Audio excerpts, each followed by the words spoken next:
Hello and welcome to today's LinkedIn Live program as we explore supply chain best practices brought to you by my friends at the Antares Vision Group, real experts in supply chain and technology. Today we're going to discuss the missing link in supply chain. Could it be your warehouse? It's all part of our continuing series on supply chain visibility stories. Hello everyone, I'm your host Bill Wohl, and I'm been someone involved in the enterprise software and data space for more than 20 years, ever fascinated by how businesses apply technology to their challenges. And no matter what industry you work in, supply chain management is key and critical. Technology advances are what we're going to discuss today.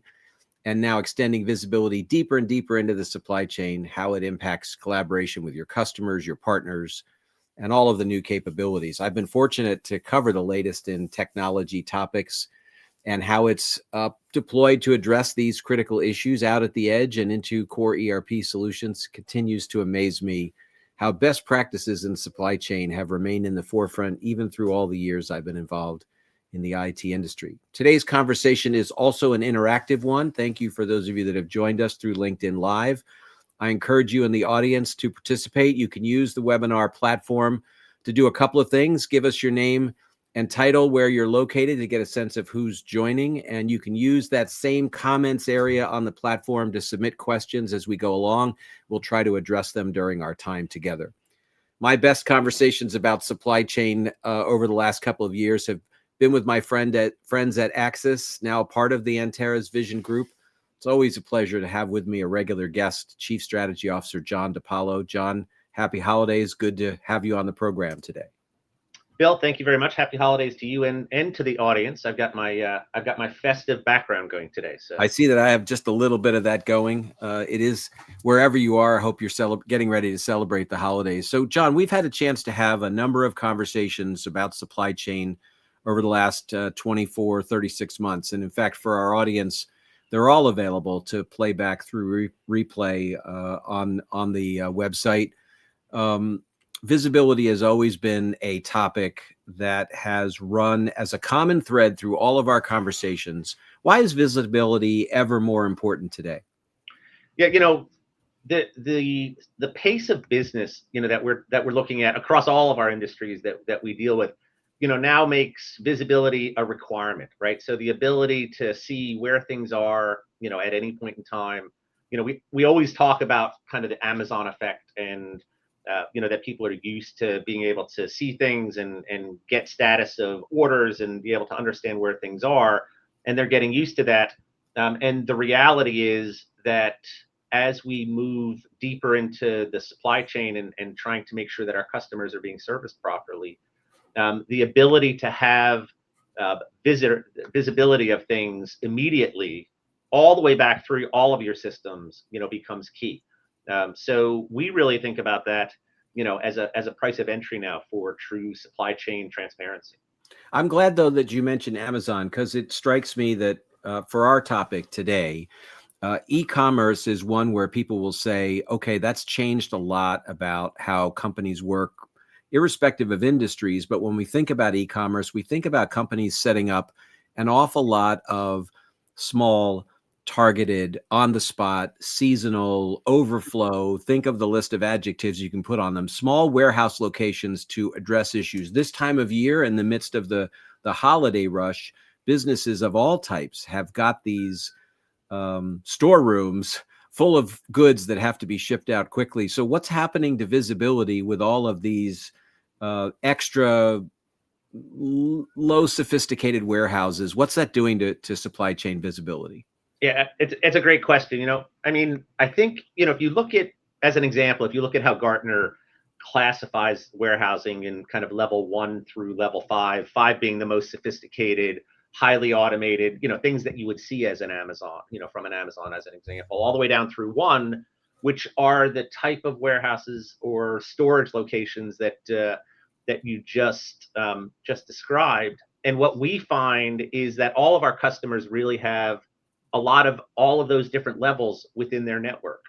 And the challenge that we see is they don't have the same level of visibility at let's say the level 1 or level 2 non-sophisticated warehouses that they may have in their central warehouses or their central distribution points.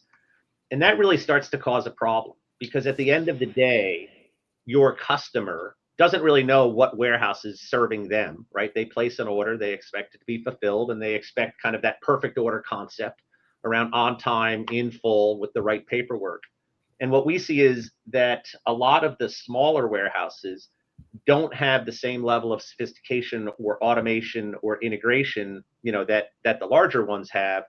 And the reality is that there are solutions available today that you can give that level of transparency to the smaller warehouses and to the pop-up warehouses and to the temporary warehouses, and get the same level of visibility and process capability that you have in them as you do in your larger warehouses. And it really allows you to be confident in your ability to fulfill orders from your largest central warehouse all the way down through your seasonal or temporary warehouse. But you have to put the infrastructure and you have to put the systems in place in order to support that. And we really feel that as we go forward, kind of having product, closest to its distribution location, and being able to have that temporary setup, being able to have seasonal warehouses, is a competitive advantage, as long as you're providing the workers in those locations with the tools in order to support, product flow through them. Yeah, and from a simplistic perspective,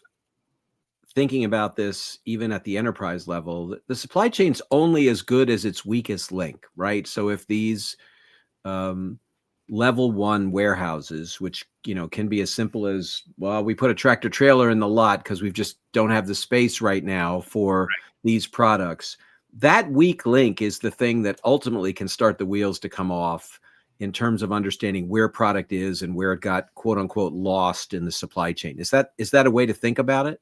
Yeah, I think it is. The supply chain, right? Kind of as described, if it does have that weak link in there, and then that breaks, then you're losing visibility and you're losing processing capability, right? And then rework comes into play, and then customer satisfaction takes a hit, and the whole process of moving things through the supply chain, starts to fall over a little bit. So, again, with the new technology that's available, as an example, with the kind of advent of the cloud from a warehouse and from a systems perspective, you can now deploy a seasonal warehouse or a temporary warehouse or a level one warehouse or a level two warehouse, and immediately have real-time visibility of that, because we can now deploy solutions from the cloud down into those locations, just like we would into our larger locations. So, okay, but I know, John, there are people listening to this conversation who are going to say,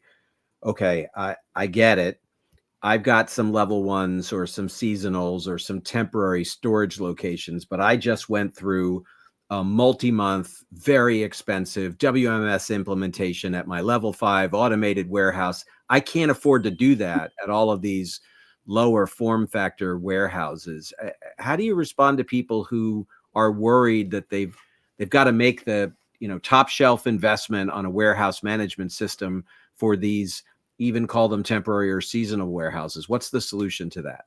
Yes.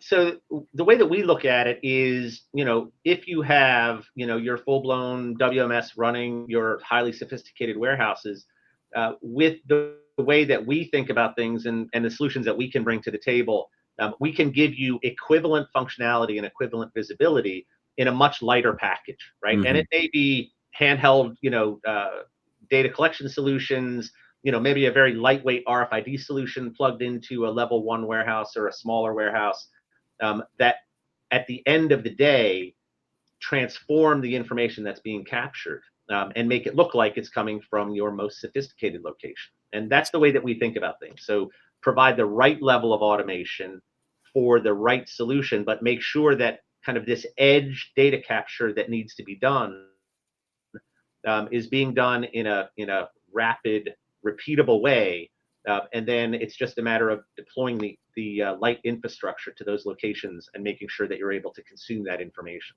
I was surprised reading the Gartner publication, maybe even amused to see them basically say, in so many words, I'm paraphrasing, even an Excel spreadsheet that's tied into a system can provide transparency to these level ones, but you got to do something to feed that data back. I think their message was, even if it's super simple, like an Excel sheet, plug it into the network so that you've got transparency to all of these locations. I thought that was practical advice, but I was surprised to see that they went all the way down to the spreadsheet. Yeah, and I think you have to take that with a little bit of a grain of salt, right? Because at the end of the day, how I acquire that information to put into my spreadsheet, right, needs to be 100% reliable, right? So our ability from a scanning capability, the ability to utilize information on the product as it's moving through the supply chain and capture that in a rapid way that doesn't require you to rekey information, right, or to put it in manually or any of those type of processes is like very important to the process. So ultimately, you want to get all of that information, but you want to be able to get it from the edge in a reliable way. So, kind of using handheld scanning, using potentially RFID, and we'll talk about that, kind of as we talk about the technology side.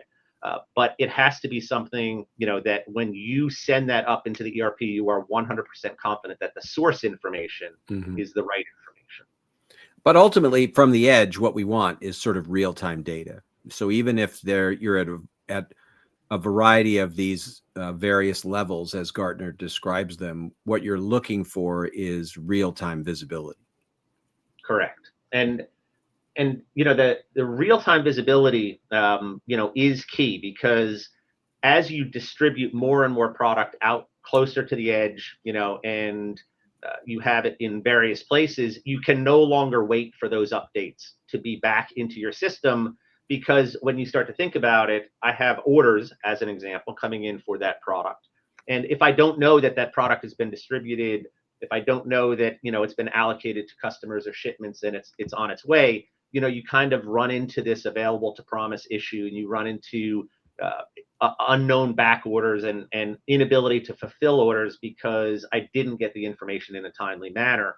And again, depending on where you are within the supply chain, in the past, we often saw that things from smaller areas were batched up and put in kind of at sometimes data, right? So sometimes it gets in and sometimes it doesn't, right? End of day, end of shift, what have you. And that's no longer acceptable in today's world at the speed that we move things through the supply chain. Now, in certain industries and with certain customers, the topic of serialization comes up. As soon as you start to think about serialization, these lower level sophisticated warehouses become an issue. Yeah, and it's interesting because, and you and I have talked about this in the past, and my feelings, on the majority of warehouses were not ready for serialization and are still struggling with serialized product, even though it's a huge competitive advantage to be able to leverage serialized product in your distribution process from a perfect order perspective. When we look at the pharmaceutical industry, they've been working with the DSCSA for 10 years now, and we're starting to see the leveraging of serialized data not only in manufacturing but in distribution for operational excellence, right? We're just starting to see that. But we also, at the same time, if you think about the Walmart example, where they're requiring the vast majority of their products to be RFID tagged before they get there, that's actually now a serialized product stream. And if you think about leveraging that information in the CPG world, yes, you may only measure it in your ERP system in batch and SKU quantity, but operationally with RFID, I can now identify uniquely as product is flowing through my supply chain, and then I can build that into operational excellence. So my perfect order index, theoretically, in a serialized world should be 100%, because I am always shipping, based upon those quantities. Now, obviously, there's some operational changes you need to make and look at that in order for it to be repeatable. But there's a huge opportunity for this below the batch data capture in making sure that orders are accurate, that orders are delivered on time, and that your customers know with a very high degree of confidence what's coming to them.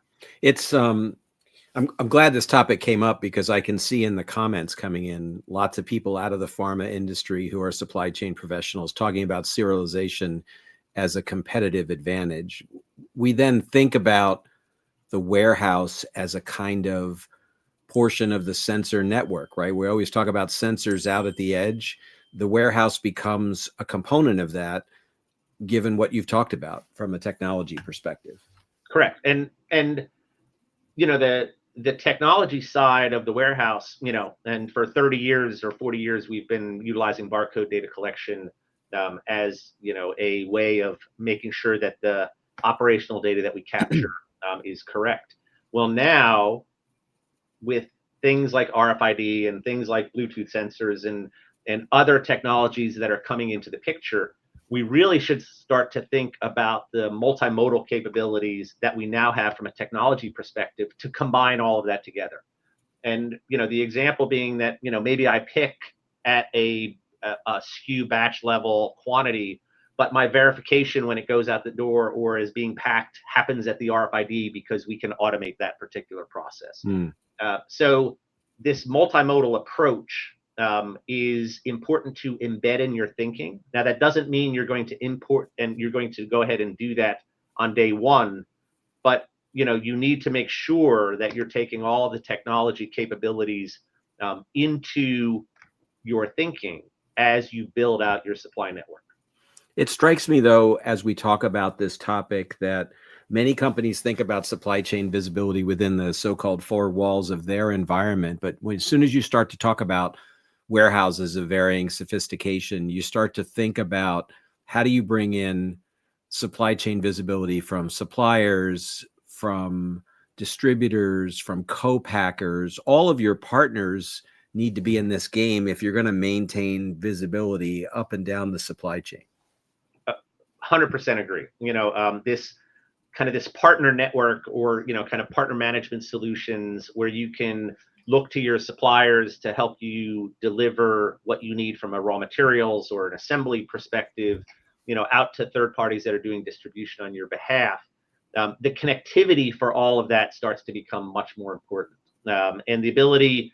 What we also see, Bill, which I think is interesting from an overall supply chain perspective, is companies now want to be able to onboard third parties to help them, but also remove third parties when they are, no longer needed or they want to change for whatever reason.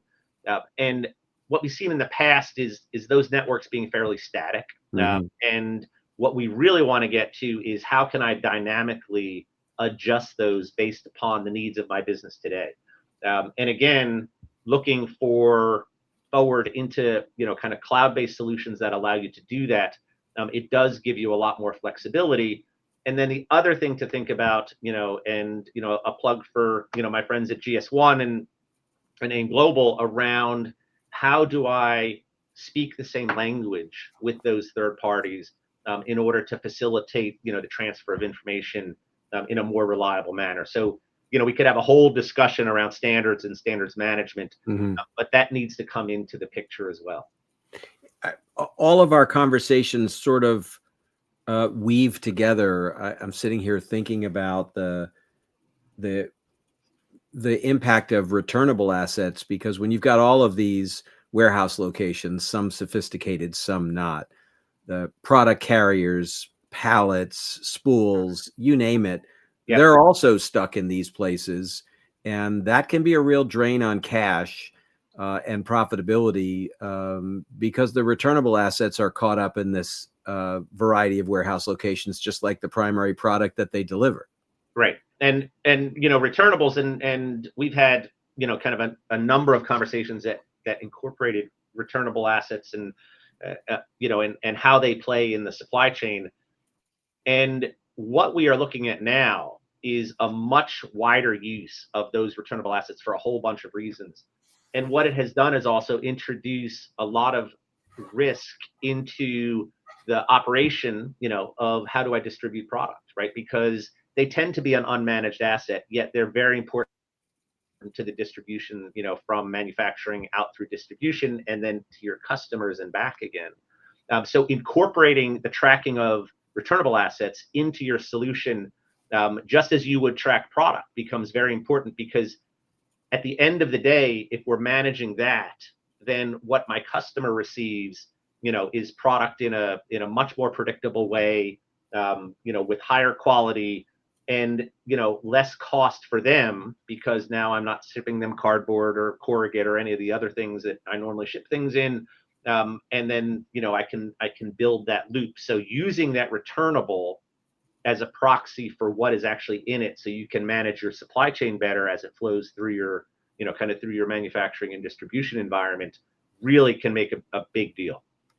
I have to say, watching the comments coming in on the platform, there's a lot of interest in this topic. I've probably seen more comments on today's program than some of our other discussions, which is great. Thank you, everyone, for participating.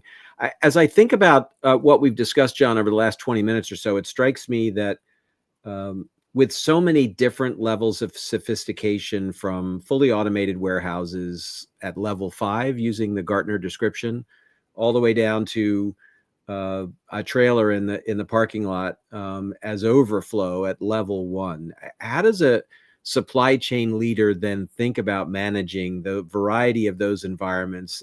They've got to think about at least a platform or a technology approach that can be adaptable across all of that, right? Yeah, and Bill, we are both cut from the same cloth, right? So we're both longtime ERP background and things like that. So that's where it really starts, right? So when we think about, at the end of the day, I need my order to cash system to be 100% accurate all the time, right? And then we all know that there's a lot of focus being put in these big distribution environments, with real-time connectivity, with full-blown WMSs, or EWM in an SAP environment. But what you need to do is take that same model, that same way of thinking, and push that down into the other layers of where product is sitting within your environment. And once you do that, then it's time to take a step back and say, okay, what is the right technology to put into those locations? Mm-hmm. Am I going to do barcode, at my simplest locations? Am I going to do a combination of barcode and RFID where appropriate? And at the end of the day, when you look at it from a supply network perspective, the accuracy and the timeliness, not necessarily the method, of the information that you have should be the same across your supply network. So I think what I hear you saying is you don't have to be sophisticated in a level 1 or level 2 warehouse in terms of your investment in an SAP driven solution, or you name the technology, but you need to be as committed to have visibility and data capture as you would to maintain transparency and real-time data across the mixed environment. Agreed 100%. And the one other thing that we haven't talked about, which I think is really important, is that same solution you need to be able to roll out to the workers, that are working in all of those different areas, right? So self-learning, very intuitive, being able to onboard new employees quickly into that space, because one of the things that you wind up with in either a seasonal or a pop-up, or adding warehouses in different locations, is you also need to bring people into that, right? And what you want to do is give them the tool set that they can do as much as they can with the tools that they have, quickly, efficiently. So what you're not adding is a whole bunch of labor on top of these areas in order to capture the information, and knowing that the turnover, in those areas may be a little higher than you're normally used to. So having a system that is kind of self-teachable and very intuitive is key to that as well. I want to go back to the serialization topic for just a second, because we've gotten some really good questions out there, and one is up on the screen around accurate serialization aggregation, and what that means in terms of the warehouse being a real-time visibility node for supply chain. Yeah, so I think that, when you have a serialized warehouse, and then you can count on your aggregation, with a single identifier, I can now identify an entire group or entire, and just let's use a simple example. Let's say that I'm shipping a mixed pallet of product, to an end customer, and I want to ensure all of that is correct. Well, if I can put in a serialization solution that when I build that pallet, it 100% is accurate because the serialization solution is keeping track of that. And then with a single identifier, I can scan that pallet of product and out the door it goes. Then not only is that more efficient, but it also allows me to make sure that what I'm shipping is what I said I shipped. So Right. there are a lot of those side benefits. And how you get there, again, is going to depend on the technology that you have available. Our topic today is supply chain. This is really about a smarter execution in the warehouse. Turns out that our friends at Axis have a pretty good playbook around this topic, a guide to measurable cost reduction. It's available at no charge to everybody that's tuning in today. If you're interested in getting a copy of the playbook, you can just give us your contact information right into the comments section, and we'll make sure that comes over to you. Because the tug of war here, John, is if you really want that real-time visibility, you've got to think about the technology, what your playbook is, how will people be involved, and how do you manage cost and complexity? All of those factors sort of come together. Correct. Yeah. And, we often talk about, kind of how do we get started, right? On a solution like this. And it was one of the things that we think about is the end goal, right? And the end goal is to feed my ERP system in a way that it can provide me with the best possible view of my business, right? So again, how we get started is let's think about that. Let's think about the technology that's available at my different locations and the best way to optimize that and bring that forward into my supply chain transparency goals and my supply chain optimization. And you'll be well on your way to thinking about what's the right processes to put in place. It strikes me, thank you for doing that. It strikes me that as we think about those level ones, Gartner hinted about this a little bit. You can read plenty of stories in the news. I recall stories in the aircraft manufacturing space where really smart service people are just storing a group of parts or products because we just know we're going to need them in the next couple of weeks. But as soon as you create a level one, even temporary or seasonal, that commitment to transparency and visibility cannot be lost, because that's where you get a breakdown in a really well-managed supply chain. That is the management fundament that you're delivering as a message today, right, John? It is. And then, take that up through, kind of your entire distribution supply chain, and, look for the gaps where you can't see things, look for the visibility holes. And then, let's have a conversation about how we can fix those. That's why these discussions, John, with you are always prove valuable. You took out my last question perfectly, which is how do you get started? Having the right partners really matter. John, as always, thanks for being a guest on the program today. Thank you, Bill, and happy holidays to you. To you as well. A reminder to our audience, I said it at the top of the program, but given the large turnout today, that the entire series of supply chain success stories, all of these podcasts, and we've done quite a number of them now, are available on the Axis website. You can see the address there on your screen. If you were intrigued by today's conversations, there's a lot of really good ones, including some good ones with customers in the library of them. If you want to reach out directly to John or the great team at Antares, you can use their LinkedIn accounts. It's a great way to follow them and the thought leadership that goes with them, the events that they're attending, and the current topics we're talking about. If you want more information about the supply chain solutions, you can find them on the Axis website right there at the address on your screen, acsisinc.com. My thanks, as always, to the great team at Antares Vision Group for bringing us today's program and this series. For all of the members of that team, and for John, I'm your host, Bill Wohl. Please join the conversation online. Share the recording of this program, which will be posted on LinkedIn. And until the next time, happy holidays and good day.